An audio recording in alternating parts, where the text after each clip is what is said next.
Hey everyone, it's Zach with Palantir Research. This is huge breaking news today. It has been reported Palantir and Accenture has won the NHS FDP contract. But please review the article on your own to understand this is from Digital Health. And I have seen them in the past change titles on articles because they might be too clickbaity, because they really want to stretch it here, at least for the initial views, and then revert it in case they get any flack. The last time I did this with Digital Health, they did this with the title FDP Procurement Complete, but business use cases causing delay. And then they changed it to FDP procurement awaiting full business case approval. So it's something to look out for. Now, for the article itself here saying that they won, I'd say to be cautiously optimistic.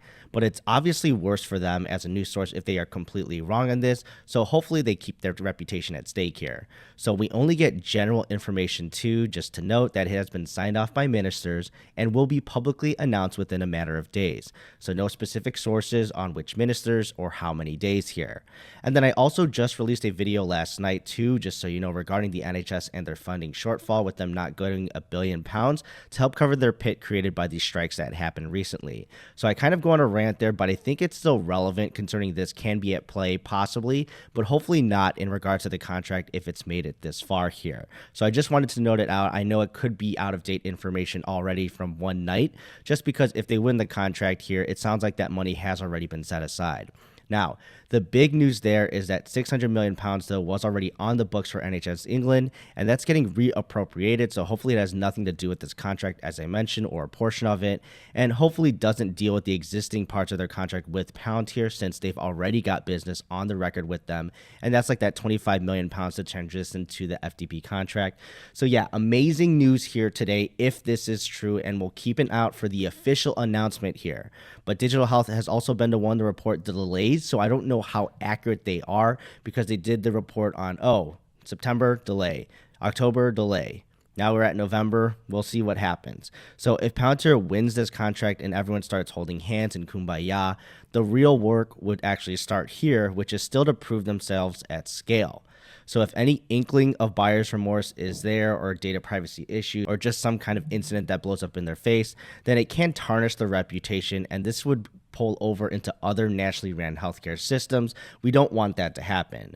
Now, we know they work with prestigious institutions like Cleveland Clinic already, but also have a scale throughout HCA Healthcare, which is very large, and then also Tampa Bay General as well. And they've done a fantastic job of getting more and more of their facilities, of course, and sharing the kind of work that they're doing, especially in regards to nursing scheduling. So I think the likeliness of something going wrong is low. We haven't had anything yet, and they're focused on being mission driven for a strong ally like the United Kingdom, and dealing with their health would probably even make them more slimming their margins, at least to make this deal go well. And to be honest, I think Palantir should do that.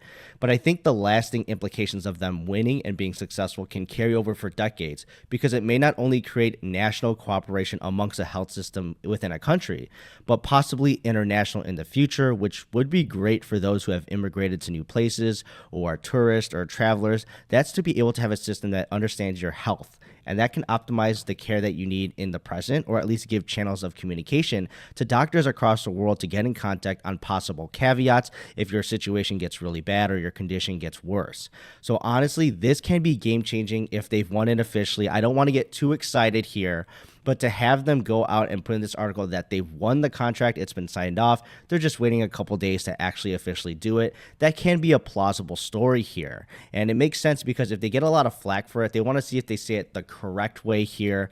And it's nice too that they've won it in partnership with Accenture, which is of course a globally internationally recognized firm here, and people at least have an association with that name. That's not necessarily bad, unless you're someone who's worked with consultants and think they're very expensive. But either way, Palantir here gets the inch, and hopefully they can get 1,000 miles with it.